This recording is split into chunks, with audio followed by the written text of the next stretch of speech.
दर्शकवृन्द नमस्कार। Business plus television HD को प्रस्तुति अर्थ संवादमा स्वागत छ। अर्थ संवादमा हामी अर्थतन्त्रसँग जोडिएका विभिन्न विषयवस्तुमा केन्द्रित रहेर कुराकानी गर्नेछौँ र अर्थ संवादको आजको श्रृङ्खलामा हामी कृषि क्षेत्रको विषयमा छलफल गर्नेछौँ। नेपाल एक कृषि प्रधान मुलुक हो। हाम्रो देशको झण्डै 70% नागरिक कृषिमै निर्भर छन्। कुल गृहस्थ उत्पादनको महत्त्वपूर्ण अंश पनि कृषि नै हो। कृषिमै निर्भर अर्थतन्त्र हुँदाहुँदै पनि न राज्यले यसलाई बोलेझै व्यवहारमा प्राथमिकतामा राख्न सकेको छ, न त आम नागरिकले नै कृषिलाई सम्मानित पेशा स्वीकार्न सकेका छन्। कृषिका लागि राज्यको भूमिका कस्तो हुनुपर्छ र कसरी कृषि क्षेत्रलाई चाहिँ सम्मानित पेशा बनाउन सकिन्छ, यसै सन्दर्भमा रहेर आज हामी कुरा गर्दैछौँ। र हामीसँग कुरा गर्नका लागि जुममा यति बेला जोडिनु भएको छ कृषक महासंघका संस्थापक अध्यक्ष उद्धव अधिकारीज्यू। अधिकारीज्यू, यहाँलाई स्वागत छ अर्थ संवादमा। हस्, धन्यवाद, नमस्कार। जस्तै कि नेपालमा अहिले कृषिको अवस्था जुन छ, यसबाट सन्तुष्ट हुने अवस्था छ कि छैन? पटक्कै छैन। किन छैन भन्दा तपाईको उत्पादनका हिसाबले अनि उत्पादनमा लाग्ने जनशक्तिको मनोबल गिरेका हिसाबले देशलाई व्यापार घाटा बढाउने हिसाबबाट कृषिजन्य उपजहरू विदेशबाट आयात भइरहेका ग्राफहरूका हिसाबले अब धेरै एंगलबाट नेपालको कृषि चित्तबुद्धो अहिले सन्तोषजनक अवस्थामा छैन। अब राज्यको पनि त निकै ठुलो भूमिका हुन्छ नि, तर राज्यले आफ्नो भूमिका सही ढङ्गले निर्वाह नगरेको वा कृषि क्षेत्रमा कम प्राथमिकता दिएकाले यो अवस्था आएको भन्न मिल्ला नि, के छ?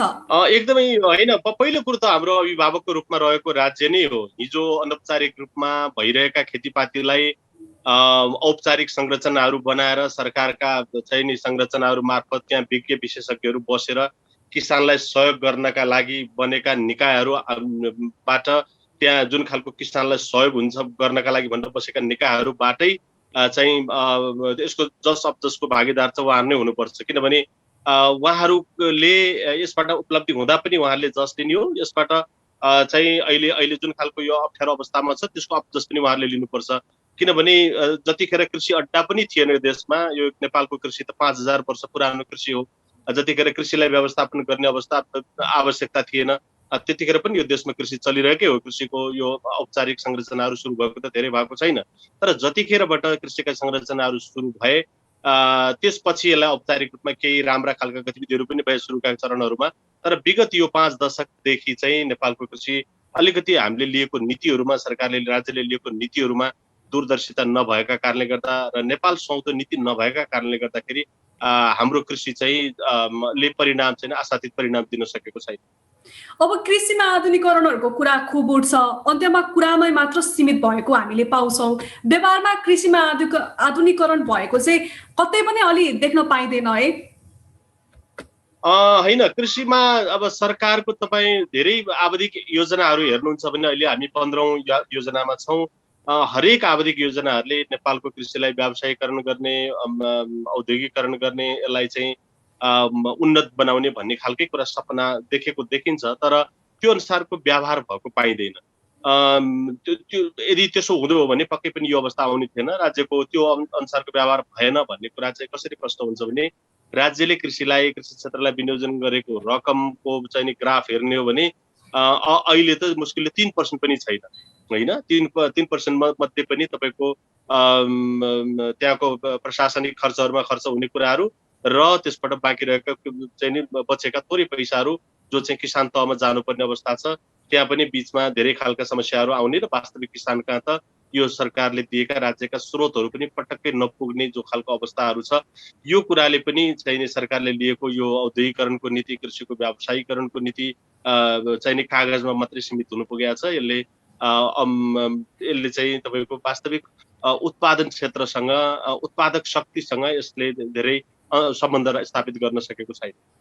अब जस्तै कि हजुरले अनुदानको कुराहरू गर्नुभयो, कृषि क्षेत्रमा चाहिँ वास्तविक किसानहरूले अनुदानहरू पाएका छैनन्। सरकारले विभिन्न अनुदान उपकरणहरूको कुरा गर्छ, तर त्यो वास्तविक किसानसम्म पुग्न सकेको अवस्था चाहिँ छैन।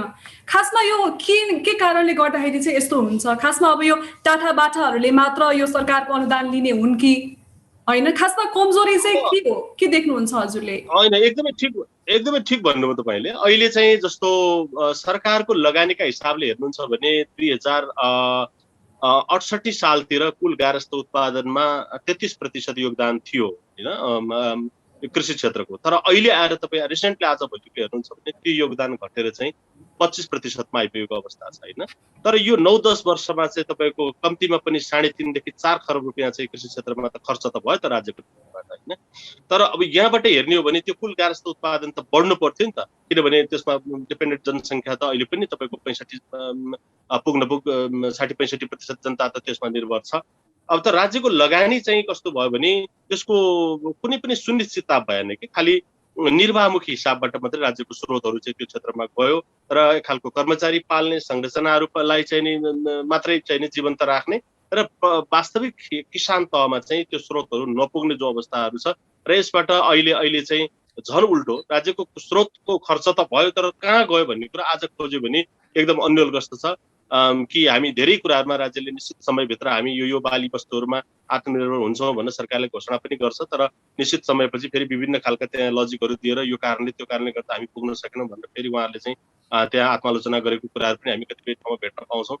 र यो सबै कुरा हेर्दाखेरि चाहिँ मुख्य प्राथमिकतामा चाहिँ कृषि क्षेत्र नपर्नुको मुख्य कारण किसानसँग सरकारको प्रत्यक्ष सरोकार नहुने अवस्था सिर्जना भएर त्यसका लागि त्यो निकायहरू जो थिए हिजोदेखिका कृषिका 378वटा सेवा केन्द्रहरू र पशुका 979वटा सेवा केन्द्रहरू जो थिए तिनीहरू मार्फत कम्तीमा पनि 15% कृषि प्रसारको पहुँचहरू थियो। सरकारको उपस्थिति किसान तहमा थोरै भए पनि देखिन्थ्यो।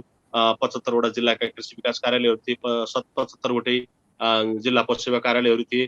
ती मार्फत केही न केही सेवा सुविधाहरू अलिअलि पुग्ला जस्तो भयो। तथापि त्यो पनि किसान तहमै गएका प्राविधिकहरूलाई फर्काएर ल्याएर कुर्सीमा राख्ने काम भएको, त्यो पनि धेरै व्यावहारिक त थिएन। तर अहिले त झन् भन्दा हामीले गणतन्त्र आइसकेपछि सिंहदरबारको अधिकार गाउँमा पुग्यो भनेर भन्यौँ, तर व्यवहारमा हेर्दाखेरि चाहिँ उल्टो झन् त्यो थोरै मात्रामा थोरै प्रतिशतमा भए पनि सरकारको प्रतिनिधिको रूपमा पुगेको संरचना र त्यहाँ पुगेको पात्र झन् चाहिँ त्यहाँबाट फर्किएर चाहिँ सिंहदरबारतिर फर्केको प्रत्याभूत भइरहेको छ।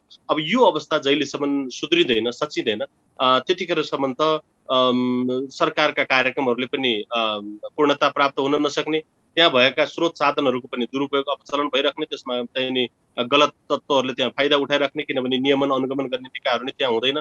अनि किसान पनि उसले आफूले जस्तो जान्दछ त्यस्तै हिसाबले गर्ने हो, त्यसले चाहिँ प्राविधिक हिसाबले पनि जहिले पनि ठगिने र उसले राज्यको चाहिँ नि मेरो अभिभावक मेरा वरिपरि छ भन्ने खालको अनुभूति सँगसँगै खेतीपाती गर्न पायो भने किसानको पनि उत्साह बढ्छ, जाँगर बढ्छ र उत्पादन बढ्छ। त्यसले समग्रमा परिवार, समाज, देशलाई नै फाइदा पुर्याउँछ। अब होइन उसले आफ्नो बुताले जति गाउँछ त्यति गर्छ र उसले खालि एउटा संस्कार धान्ने, संस्कृति धान्ने हिसाबबाट मात्रै खेतीपाती गरिरहेको सन्दर्भ छ। राज्यको उपस्थिति त्यहाँ नहुनु नै त्यो किसानका सरकारको उपस्थिति कसरी होस्, किनभने सरकारले अब कृषकहरूलाई चाहिँ पर्सन टु पर्सन बसेर कुरा गर्नु त परको कुरा हो। सरकार आफ्नै राजनीतिमा घुमिरहेको छ, आफ्नै कुर्सी कसरी बचाउने भन्ने कुरामा सरकारलाई ध्यान छ। अब कृषकहरूमा गएर कृषकहरूको समस्यालाई त उनीहरूले कसरी बुझुन्, समय नै हुनु पर्यो नि। एकदमै ठिक भन्नुभयो यहाँले, किनभने अहिले तपाईँ यो राजनीतिक दलहरूका कुरा गर्नुहोस्, तपाईँ कुनै पनि पोलिटिकल पार्टीहरूले कृषि मन्त्रालय चाहियो भनेर दाबी गरेको हामीले सुन्न पाएका छैनौँ। आज उहाँहरूको जहिले पनि मन्त्रीमण्डल गठन गर्ने बेला भइसकेपछि कसैलाई अर्थ चाहिएको छ, कसैलाई गृह चाहिएको छ, कसैलाई अर्को चाहिएको छ, भौतिक योजना चाहिएको छ भने चाहिँ कृषि मन्त्रालय चाहिन्छ मलाई भनेर त्यहाँ जाने हाम्रा पोलिटिकल पार्टीहरूका लिडरहरूको पनि त्यो खालको कमिटमेन्ट देखिँदैन, एउटा कुरा। अर्को कुरा, सरकारमै आइसकेपछि नि सरकारको प्राथमिकतामा यहाँले भने जस्तै उहाँहरूले चाहिँ अब यो देशको समृद्धिलाई कसरी अगाडि बढाउने र कृषि क्षेत्रै यो कृषि प्रधान देश भएको कारणले गर्दा हामीले कृषि क्षेत्र मार्फत नै हाम्रो समृद्धि सम्भव छ। त्यसैले हाम्रो सम्पूर्ण जोड चाहिँ अहिले कृषि क्षेत्र मार्फतै हुनुपर्छ भन्ने चाहिँ नि त्यो खालको तात्पर्यता देखिँदैन र सरकारका दस्तावेजहरू र त्यसका लागि चयन भएका निकायहरू यसमा अलिकति बढी लाग्नुपर्ने हो। त्यसमा उहाँहरूमा पनि त्यस्तो धेरै जाँगर जोस भएको देखिँदैन। त्यसमा पनि उहाँहरूका केही कारणहरू होलान् र ती सम्बन्धित निकायहरूले जुन खालको एउटा निर्वाह गर्नका लागि त्यो 3टा चौमासिक बनाएर राज्यले दिएको स्रोतलाई खर्च गर्ने र भएको खर्च गर्ने, नभएको चाहिँ फिर्ता पठाइदिने जुन खालका संरचनाहरूलाई अहिलेसम्म गरिरहेका गतिविधिहरू छन्। अब यसरी त कृषिको कसरी उन्नति प्रगति हुन सक्छ? अब कृषि क्षेत्रको लागि भनेर सरकारले आगामी आर्थिक वर्षको बजेटमा 40 अर्ब 14 करोड रुपियाँ विनियोजन पनि गरेको छ। 5 वर्षमा कृषिको उत्पादन दोब्बर बनाउँदै कृषि सबल अर्थतन्त्र निर्माण गर्न कृषिको व्यवसायीकरण होस्, यान्त्रिकरण र मूल्य श्रृङ्खला विस्तारमा जोड दिन्छु भनेर अर्थमन्त्रीज्यूले अब दाबी पनि गर्नुभएको छ। यो कतिको सफल हुने देख्नुहुन्छ यी कुराहरू? अब यो हेर्नुहोस् है, खेतीपातीलाई चाहिने चिज भनेको पहिलो कुरा त बिउ होला होइन। अहिले बिउ हामी 90-95% बिउहरू विशेषतः तरकारीका बिउहरू हामी विदेशबाटै ल्याउँछौँ र उनीहरूले बिउ पठाएनन् भने हामीले तरकारी खान पाउने अवस्था छैन होइन। अर्को कुरा मल चाहिने होला होइन। मलका हिसाबले अहिले तपाईँले कुरा गर्नु भने राज्यले चाहिने लगभग 11 अरब चाहन्छन् राज्यले त्यसमा खर्च गरिरहेको छ र त्यति नै मात्रामा आम किसानहरूको पैसा गइरहेको छ र अनौपचारिक रूपमा खुल्ला बोर्डरबाट आउने चिजहरू त अझ फरक छ। भनेको 22-25-30 लाख रुपियाँको अरबको मल चाहिँ हामीले विदेशबाट ल्याइरहेको सन्दर्भ अहिले छ भनेको हाम्रो स्रोतहरू फेरि पनि त्यहाँ बाहिर गइरहेको छ होइन।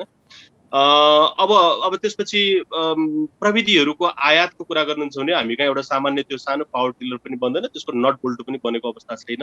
प्रविधिहरू हामी सबै विदेशबाट ल्याउँछौँ र त्यसलाई चल्ने इन्धन पनि हामी उतैबाट लिएर आउँछौँ होइन। र अब अन्तिममा चाहिँ तपाईँको अब सरकार यसमा अघि मैले भने सरकारको उपस्थिति एकदम न्यून छ र यो सबै कुरा फेरि पनि व्यवसायी व्यापारीहरूकै हातमा छ र किसान निरीह छ, उसले आफ्नो खालको श्रम त्यहाँ चाहिँ नि गरिरहेको छ, पसिना चुहाइरहेको छ र उसले आफ्नो कर्तव्य निर्वाह मात्रै गरिरहेको छ।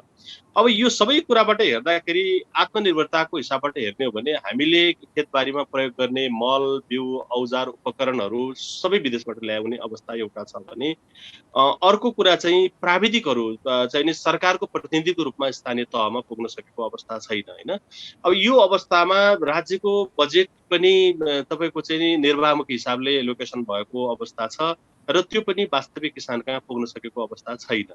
अब यो सबै सन्दर्भहरू हेर्दै गर्दा चाहिँ आत्मनिर्भरता भन्ने शब्द र अहिले हामीले गरेको गतिविधिहरूलाई हेर्दाखेरि चाहिँ यो अलिकति कहिलेकाहीँ मनमन्ने हाँस पनि उठ्ने रिस पनि उठ्ने खालको अवस्थाहरू देखिन्छ। आत्मनिर्भरताको कुरा गरेर नीतिमा लेख दिएर मात्रै पनि नहुने रहेछ, यो बजेटमा भाषण गरिदिएर मात्रै पनि हुने कुरा होइन नि। यो अनुसारको तदनुरूपको योजनाहरू कार्यक्रमहरू पनि त्यो चाहिँ तत्त तहमा जो वास्तविक रूपमा खेतीपातीमा संलग्न भएका किसानहरू छन् उनीहरूकै आवश्यकता र औचित्यको आधारमा उनीहरूकै आवाजहरूलाई समेत सम्मान गर्दै उनीहरूका आवाजहरूलाई सम्बोधन हुने गरेर स्रोतहरू विनियोजन हुने कार्यक्रमहरू बन्यो भने त्यसको जवाबदेहिता पनि आम किसानहरूले लिन्थ्यो र त्यसले समग्रमा उत्पादन र उत्पादकतामा पनि टेवा पुर्याउँथ्यो। त्यो खालको प्र्याक्टिस छ। यी सबै कुराले गर्दा चाहिँ अब अहिले भर्खरै हामी लगभग 32 अरब भन्दा बढीको धान चामल आयात गरिरहेको सन्दर्भ छ। अब आगामी तपाईँको 3 वर्ष होइन 5 वर्षभित्रमा चाहिँ हामी चामलमा आत्मनिर्भर हुने कुरा राज्यको अहिलेको नीति कार्यक्रममा पनि बजेटमा पनि आएको छ होइन। अब यो कति सम्भावना के भन्न चाहे भने नेपाललाई कृषिमूलक देश भनिन्छ, कृषि प्रधान देश मुलुक भनिन्छ, तर नेपालमा नै धेरै निर्यात भन्दा आयात बढी हुने गर्छ। यो त अलिकति नेपाललाई कृषिमूलक देश भन्नु नै, कृषि प्रधान देश मुलुक भन्नु नै अलिकति लज्जास्पद विषय भयो नि होइन? एकदमै तपाईँले सही भन्नुभयो। हामी कुनै त्यस्तो खालको मरुभूमिमा पनि छैनौँ, कुनै त्यस्तो एउटा सामुद्रिक टापुको रूपमा पनि छैनौँ। हामी यस्तो हिमालदेखि तराईसम्मका भूगोलहरू छन्, विश्वमा भएका सम्पूर्ण हावापानी हामीसँग छ। यस्तो अवस्थामा पनि हामीले यस्तो उर्वर भूभागमा हाम्रो मुलुक भएर पनि हामी चाहिँ कृषिजन्य उपजहरू जस्तो चिजहरू पनि जो चाहिँ तपाईँले गेडा रोपिदिनु भयो भने गेडा पुग्यो भने मानु फल्छ, मानुलाई व्यवस्थित गरेर रोपिदिनु भयो भने मुरी फल्छ। यस्तो भूगोलमा बसेर पनि हामी कृषिजन्य उपजहरू त्यो पनि एकदमै यहाँ फल्नै नसक्ने असम्भव चिजहरू भए पनि ल हो कि भन्नु तपाईँको सामान्य गुन्द्रुक समेत तपाईँको अर्को देशबाट ल्याउनु पर्ने अवस्था छ। धनियाँ खुर्सानी समेत अर्को देशबाट ल्याएर खानुपर्ने यो यस्तो लज्जास्पद जो अवस्था छ यसमा चाहिँ यो हामी सबैले तपाईँले भन्नुभएको कुरा चाहिँ हामीले कृषि प्रधान देशको मर्म अनुसारको नीति कार्यक्रमहरूले चाहिँ यसलाई सम्बोधन गर्न नसकेकै परिणाम चाहिँ हाम्रो आयातको ग्राफ बढेको। अहिले 2 खरब भन्दा बढीको कृषिजन्य उपजहरू हामी विदेशबाट ल्याएर हाम्रो पेटहरू भरिरहेका छौँ। यसका धेरै चाहिँ दृष्टान्तहरू छन्। यसका उत्पादनयोग्य जमिनहरू अब माझै रहेका अवस्थाहरू छन्। उत्पादनमा लाग्नुपर्ने नयाँ जनशक्ति विदेश पलायन भइरहेको छ। नयाँ जनशक्ति यसमा आउनुभन्दा पनि सरकारको चाहिँ रणनीति चाहिँ कृषि पेसाबाट किसानलाई बाहिर निकाल्ने नै बढी देखिन्छ, किनभने किसानको सङ्ख्या धेरै भयो भन्ने पनि उहाँहरूका औपचारिक अनौपचारिक फोरमहरूमा हामी सुन्न पाउँछौँ। अब किसानको सङ्ख्या धेरैबाट घटाउने कुरा हामी सहमत छौँ, ठिक छ, हामी घटाउँ, केही छैन। अब उहाँहरूले भन्नुहुन्छ विकसित देशहरूमा 3% 4%ले कृषि गरेर सम्पूर्ण देशलाई खुवाएर निर्यात समेत गर्नुहुन्छ, हामीका चाहिँ सबै किसान भयो भन्ने खालको कुरा उहाँहरूको कहिलेकाहीँ आउँछ। हामी सबैजना कसैलाई पनि रहर छैन यो हिलो धुलोसँग खेल्नका लागि। हामीलाई वैकल्पिक पेसा दियो, हामी कृषि पेसा छोडिदिन्छौँ, समस्या छैन। तर अर्को पेसा व्यवस्था नहुन्जेल, अर्को व्यवसाय चाहिँ नि मा हाम्रो चाहिँ नि बालबच्चा पाल्न सक्ने अवस्था सिर्जना नहुन्जेल हामीलाई घटाउने भनेर हामीलाई सत्तो सराप गर्नुको के औचित्य रहन्छ, जसका कारणले गर्दा हामीले चाहिँ यो अहिलेको यहाँको कृषि संस्कृति धान्दिएका छौँ, कृषि जीवन पद्धति धान्दिएका छौँ, यहाँको प्रकृति पर्यावरणलाई संरक्षण गरिदिरहेका छौँ, राज्यको ढुक्टीमा योगदान दिइरहेका छौँ। अब यसलाई अब यसैलाई धारे हात लगाएर त हामी कहीँ पनि पुग्दैनौँ। अब यो स्वाभाविक रूपमा तपाईँले भन्नुभएको चाहिँ अहिले हामी यो आयात प्रधान कृषि प्रधानको चाहिँ नि परिचय हामी आयात प्रधान देशमा चाहिँ नि रूपान्तरण भएका छौँ। अन्य चिजहरूबाट चाहिँ हामी व्यापार घाटा त थियो जुन चिज हाम्रो देशमा हुँदैन, पेट्रोलियम पदार्थ लगायतका चिजहरू, त्यो कुरा हामी स्वीकार्न सक्थ्यौँ। तर कृषिजन्य उपज जस्तो हाम्रो अन्य सबै घाटाहरूलाई परिपूर्ति गर्न सक्ने क्षेत्रमा पनि राज्यको कम ध्यान भएका कारणले गर्दाखेरि हामीले त्यो क्षेत्रमा समेत चाहिँ नि त्यो व्यापार घाटामा थप चाहिँ नि नकारात्मक टेवा पुर्याइरहेको अवस्था अहिले पनि छ। सर, अब जस्तै कि देशको अर्थतन्त्रको ग्राहस्थ उत्पादनमा चाहिँ कृषिले गरेको योगदानको आधारमा आगामी आर्थिक वर्षको लागि बजेट विनियोजन नभएको भन्दै विभिन्न कृषि सङ्घ संस्थाहरूले चाहिँ असन्तुष्टि पनि व्यक्त गरेका छन्। तपाईँलाई के लाग्छ, कतिको उचित छ यस वर्षको बजेट? एकदमै सङ्घ संस्थाहरूले उठाएको विषयहरूसँग मेरो एकबद्धता छ, सहमति छ। कृषिले अहिले पनि अब यसको उत्पादक के भन्छ जीडीपीको योगदानहरू घट्दै आएको छ र पनि अहिले 25-27% योगदान कृषि क्षेत्रको राष्ट्रिय ढुकुटीमा छ र कृषिलाई राज्यले चाहिँ विनियोजन गरेको बजेट चाहिँ 3% पनि पुग्दैन र मैले त्यो चाहिँ नि अगाडि पनि राखेँ कि त्यो मध्ये पनि सबै खालको चाहिँ कर्मचारीको तलब र अन्य विषयहरूमा मात्रै बढी खर्च हुने देखिन्छ। भनेको स्वाभाविक रूपमा प्राकृतिक सिद्धान्तको आधारमा हामी गेडो रोप्यो भने मानु फल्छ भन्ने जस्तै हामीले 25-27% राज्यका लागि रोपिसकेपछि त त्यसले प्रकृति सिद्धान्तको आधारमै बजेट हामीलाई चाहिँ त्यो अनुसारको आउनु पर्थ्यो। हामी त्यसो पनि भन्दैनौँ, हामीले जति लगानी गरेका छौँ त्यति चाहिँ फर्काइदेऊ न त। हामी 2-4 वर्ष चाहिँ हामीलाई अलिकति प्राथमिकता दिएर हेर कृषि क्षेत्र देशको समृद्धि देशको लागि चाहिँ कति ठुलो टेवा दिँदो रहेछ भनेर हामीले पटक पटक त्यो कुरा भनिरहेका छौँ, तर त्यो कुरा सुनिँदैन। अनुत्पादक क्षेत्रहरूमा हाम्रो बजेटहरू चाहिँ बढी एलोकेसन भएको देखिन्छ र उत्पादनको क्षेत्र यही एउटा छ जहाँ चाहिँ अन्य सबै क्षेत्र विभिन्न यो अहिलेको राष्ट्रिय अन्तर्राष्ट्रिय परिवेश कोभिड लगायतका कारणले गर्दा अन्य क्षेत्रहरू धराशायी हुँदै गर्दाखेरि पनि कृषि अहिलेसम्म स्थिर छ र कृषि मार्फतै अझै धेरै सम्भावना गर्न सक्ने क्षेत्र हुँदाहुँदै पनि यो समयमा पनि कृषिको बजेटमा चाहिँ फेरि पनि उल्लेख्य वृद्धि हुन सकेन। तथापि 4 अरब रुपियाँ चाहिँ थपिएको जस्तो देखिन्छ, तर त्यसको समग्रमा हेर्दाखेरि चाहिँ त्यो अङ्क लगभग विगतको भन्दा खासै ठुलो होइन। अब खासमा त कृषकहरूले नगरेको भन्न पनि मिल्दैन, आफूले सकेको गरेका छन् होइन, तर बजारको अभाव छ नि त। उत्पादित वस्तुहरूको बजार व्यवस्थापन गर्न चाहिँ किन नसक्या होला के सरकारले? होइन, यो यस्तो भयो, हामीले आफ्नो मौलिक संस्कृतिमा आधारित हाम्रो मौलिक पद्धति परम्पराहरूलाई टेवा दिनेबाट राज्यका नीतिहरू बनेन क्या। अहिले तपाईँ पूर्वाञ्चलमा मात्रै हेर्नुहुन्छ भने अहिलेको 1 नम्बर प्रदेशलाई हेर्नुहुन्छ भने त्यहाँ लगभग 500 भन्दा बढी चाहिँ नि हाट बजारहरू छन् होइन। तपाईँ 2 नम्बर प्रदेशलाई हेर्नुहुन्छ भने 450 भन्दा बढी हाट बजारहरू छन् त्यहाँ होइन। तर ती हाट बजारहरूलाई नि किसान बजारको रूपमा विकास गर्ने, त्यस्तै खालका हाट बजारहरू अन्य प्रदेशहरूमा पनि विकास गर्ने जहाँ चाहिँ किसानको प्रत्यक्ष संलग्नता रहन्छ, त्यहाँ उसले आफ्नो खालको मूल्य राखेर आफ्नो सामग्रीहरू बेच्न पाउँछ, उपभोक्ताले आफ्नो मूल्यमा आफूलाई मन परेको चिजहरू किन्न पाउँछन्। कस्तो राम्रो संस्कृति हामीसँग चाहिँ हजारौं वर्षदेखि चल्दै आएको छ नि। हामी त्यसलाई चाहिँ नि संरक्षण त्यसलाई जानेर अप्ठ्यारो परेको त्यसलाई सम्वर्धन गर्ने, त्यसलाई सहयोग गर्ने बाट भन्दा पनि हामी ठ्याक्कै अन्य देशहरूको एउटा चाहिँ तपाईँको बजारीकरणको मोडलहरू ल्याएर यहाँ एप्लाई गर्न खोज्छौँ। त्यसले गर्दा चाहिँ यो अलिकति समस्या भएको हो। राज्यको लगानी गएको छ, बजारमा नगएको होइन। तर कस्तो पनि ठुला ठुला हार्डवेयरहरूमा ठुला ठुला भवनहरू निर्माण गर्ने चाहिँ स्रोतहरूमा बढी खर्च भएको देखिन्छ। राज्यले त्यति ठुलो खर्च गरेर पनि उपलब्धिका हिसाबले फेरि पनि कमै देखिन्छ होइन। त्यो चाहिन्छ, ठुला बजारहरू पनि आवश्यक छ, जरुरी छ। तर अहिले पनि तपाईँ धेरै ठाउँमा जानुभयो भने यस्ता खालका बजारहरू नेताहरूका पहुँचका आधारमा चाहिँ त्यो अनकन्तारमा गएर बनेका, ती अहिले पनि भग्नावशेष रूपमा त्यतिकै रहेका र त्यो चाहिँ फेरि पनि त्यो कृषि उपज बिक्री गर्न भनेर चाहिँ राज्यले स्रोत बनाएका ती केन्द्रहरू अहिले पनि त्यतिकै चाहिँ बसिरहेका अवस्थाहरू पनि धेरै अहिले पनि यत्र देख्न सकिन्छ। भनेको लगानी राज्यको अहिले हामीले गरेको प्र्याक्टिसमै थोरै बहुत चाहिँ नि राज्यको सहयोग भइदियो भने त्यसले एक खालको गति लिन्छ। अब यो कुरा ठ्याक्कै भएन, यसलाई चाहिँ बन्दै गर, ब्रेक गर र तिमी यो टोटल्ली नयाँ काम गरेर र नयाँ सिस्टमबाट चाहिँ बजारीकरणलाई चाहिँ अगाडि लिएर जानुपर्छ भन्ने खालको जुन खालको विदेशीको नक्कल हामी जो गरिराखेका छौँ त्यसकै कारणले गर्दाखेरि पनि बजारीकरणमा चाहिँ अहिलेसम्म यो के भन्छ सरकारको उपस्थिति प्रत्यक्ष देख्न नसकिएको र बिचमा मध्यस्थकर्ता या बिचौलियाहरूकै मात्रै भरमा पर्नु पर्दाखेरि किसानहरूको चाहिँ कहिले पनि उँभो लाग्न नसकेको कारण चाहिँ त्यो हुने। अब अर्को कुरा त खासमा उत्पादन भएको वस्तुको उचित मूल्य नपाएर तरकारीमा डोजर चलाएको हामी देख्यौँ, सडकहरूमा दुध पोखेको देखियो होइन। फेरि पनि सरकार उचित कदम चाल्न खोज्दैन, राज्य कति गैर जिम्मेवार भएको। अब हेर्नुहोस् न, 3 तहको सरकार भनेको छ, 761 वटा सरकार छन् अहिले चोक चौतारी चाहिँ नि जताततै हामी सरकार भेट्छौँ। अहिले कोभिडकै सन्दर्भमा अहिले धेरै किसानहरूले बारीमा तरकारी खुवाउनु परेको सन्दर्भहरू छ। अहिले धेरै ठाउँमा चाहिँ यस्तो यो सन्दर्भहरू जहिले पनि आइरहेको छ र अहिले चाहिँ नर्मल सिचुएसनमा पनि मूल्य नपाएका कारणले गर्दाखेरि किसानहरूले बारीमै डोजर चलाउने घटनाक्रमहरू तपाईँहरूको सञ्चार माध्यम मार्फत हामीले सबैले थाहा पाइरहेको विषय हो।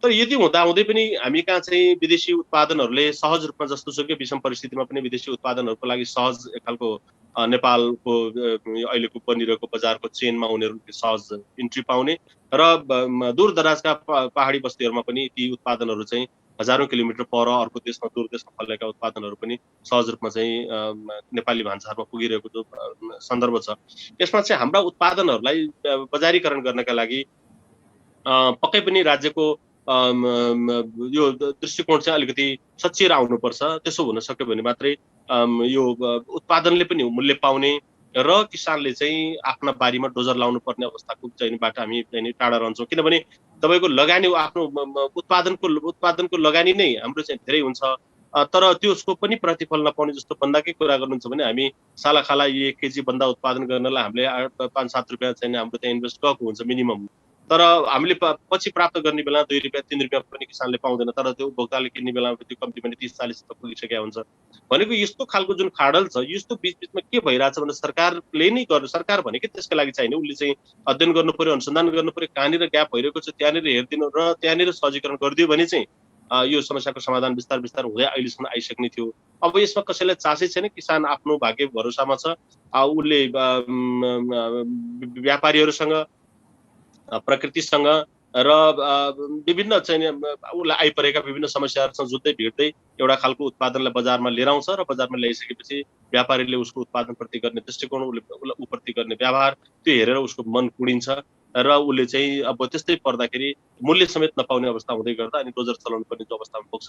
यो जो उत्पादक किसान छ, जो श्रमजीवी छ, जो पसिना चुहाएर काम गरिरहेको छ, उसलाई सम्मान छैन, उसले गरेको मेहनतको चाहिँ नि फल छैन भनेपछि यो पेसामा कसरी किसानहरू फेरि आकर्षित हुन सक्छन् र अनि यसलाई जब सन्तुलन मिलाउनका लागि बजारको बीचमा मध्यस्थकर्ताको रूपमा सरकार बस्दिनु पर्यो र किसानको हितमा रहेर चाहिँ नि कार्यक्रमहरू बनाइदियो भने चाहिँ यस्ता समस्याहरू विगत आगामी केही वर्षभित्रै बिस्तारै सल्टेर जान्छन्। सरकार जागिर मात्रै खाइराख्ने अनि व्यापारीले चाहिँ व्यापारी भनेको एक खालको बाघ हो, अब हामी किसान भनेको एक खालको बाख्रा बराबर हो। हामीलाई उसँग प्रतिस्पर्धा गर्न लगाइदिएर हामी कसरी सम्भव छ? उसले त जसरी पनि हामीलाई चाहिँ नि त्यो घोक्राएर हामीलाई चाहिँ उसले उल्टो बनाइदिइहाल्छ, किनभने हामीसँग थोरै उत्पादन हुन्छ, हामीले विभिन्न चेन मार्फत विभिन्न यातायातका साधनहरू प्रयोग गरेर हामी त्यसमा पुर्याइराखेका हुन्छौँ। उसले त्यो भुक्तानी पनि हामीलाई भनेको बेलामा दिँदैन, उसले भनेको चिज हामीले त्यहाँ दिएनौँ भने हामी अर्को अन्तर लिएर जाने हामीसँग समय पनि हुँदैन, फेरि थप ढुवानी भाडा लाग्छ अनि उसलाई बाध्य भएर हामीले त्यहाँ छोडिदिनुपर्छ। त्यसमाथि पनि हामीले तुरुन्तै उसँग भुक्तानी पाउँदैनौँ, त्यसका लागि पनि फेरि अर्को कैयौँ पटक हामीसँग पछि लाग्नुपर्ने जो अवस्थाहरू छ, यो धेरै खालका अप्ठ्याराहरूलाई चिर्नका लागि चाहिँ तपाईँको सरकारका त्यस्ता खालका चाहिँ संयन्त्रहरूको विकास गरेर किसानलाई ठ्याक्कै सपोर्ट पुग्ने खालका संयन्त्रहरूको विकास भयो भने चाहिँ यो असम्भव कुरा होइन। तर हाम्रो बजारको आफ्नो पद्धतिहरू जो थियो त्यो पद्धतिहरूलाई नै परिमार्जन गरेर लिएर जाने हो भने चाहिँ यो सम्भावना छ। अब यो त्यो मोडललाई ठ्याक्कै छोडेर हामी जुन नयाँ मोडललाई चाहिँ नै समात्ने बाटोबाट गइरहँदाखेरि त हामी फेरि पनि हामी त्यो सही गन्तव्य पुग्न सक्दैन।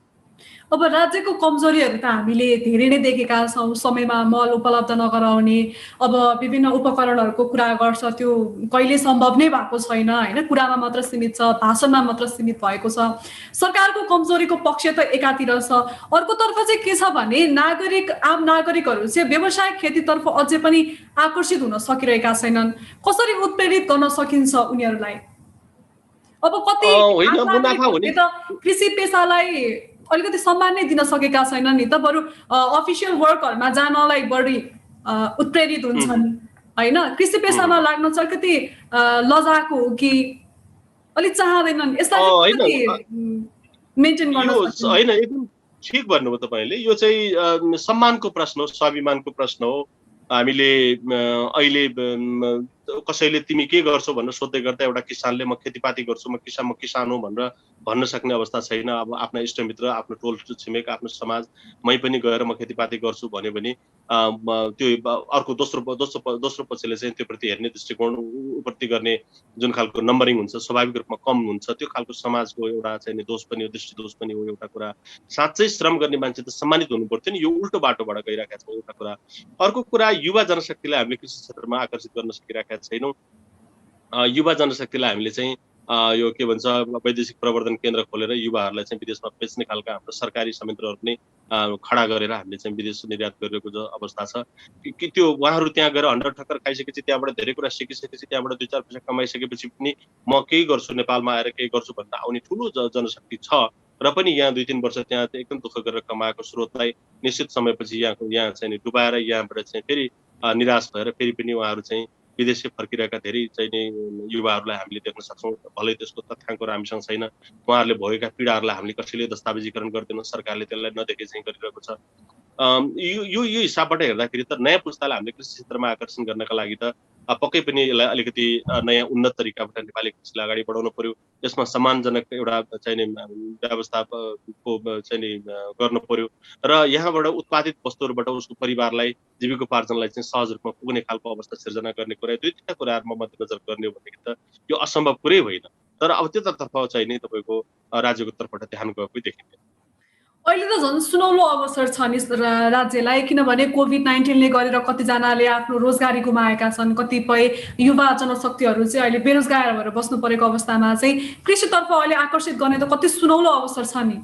होइन, ठिक भन्नुभयो तपाईँले। जस्तो अघिल्लो आर्थिक वर्ष सायद 73-74 होला, यो सेवा क्षेत्रबाट कृषि क्षेत्रबाट अब किसानहरूलाई घटाएर सेवा क्षेत्रमा चाहिँ रूपान्तरण गर्ने कुरा सरकारको नीतिले बोलेको थियो होइन।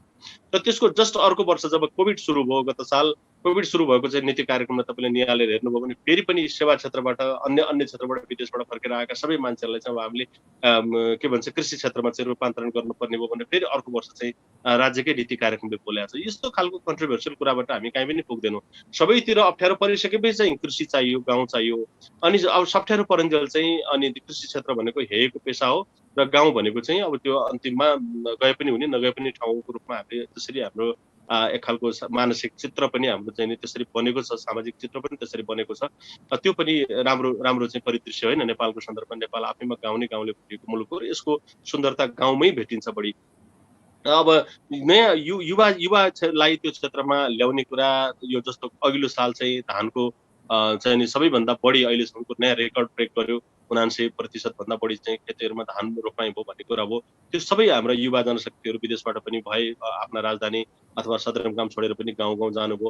उहाँहरू त्यो रोगबाट बस्न जाँदै गर्दा कतै भोकबाट पो मरिन्छ कि भन्ने चिन्ता थियो र उहाँहरूले सबैले चाहिँ खाली रहेका जमिनहरू पनि खनखोसरी गर्नुभयो, रोप्नुभयो। त्यसले चाहिँ केही न केही उत्पादनमा पनि टेवा पुर्यायो। अब त्यो चाहिँ के भने त्यो सधैँका लागि त्यसलाई टिकाउन सक्ने खालको वातावरण चाहिँ राज्यले बनाउनु पर्यो र त्यो एकचोटि गाउँ पुगिसकेका ती युवा जनशक्तिलाई अब त्यही सम्भावना चाहिँ देखाउन नसक्नु चाहिँ अहिलेका तिनै तहका सरकारहरूको कमजोरी हो भन्छु म चाहिँ। सर, हजुरलाई एउटा अन्तिम प्रश्न चाहिँ के छ भने, अब नेपाल कृषि प्रधान मुलुक हो होइन, अब तर यहाँ चाहिँ आयात धेरै हुने गरेको छ निर्यात भन्दा पनि। अब यो आयातलाई कहिलेसम्म विस्थापित गर्न सक्ला र कसरी विस्थापन गर्न सकिएला, छोटकरीमा भनिदिनुहोस् न। अब आयातलाई विस्थापन गर्नका लागि पहिलो कुरा त हामीमै एक खालको प्रतिबद्धता आउनु पर्यो, नीतिगत प्रतिबद्धता आउनु पर्यो। निश्चित बाली वस्तुहरूमा हामी राज्यको स्रोतहरू पनि त्यही अनुसार एलोकेट हुनु पर्यो। म कम्तीमा पनि म गुन्द्रुक जस्तो चिज चाहिँ विदेशबाट आयात गर्दिनँ है भन्न सक्नु पर्यो। सामान्य खुर्सानी, धनिया जस्ता चिजहरू चाहिँ म विदेशबाट आयात गर्दिनँ है भन्ने खालको कमिटमेन्ट चाहियो र त्यो अनुसारको कार्यक्रमहरू राख्नु पर्यो।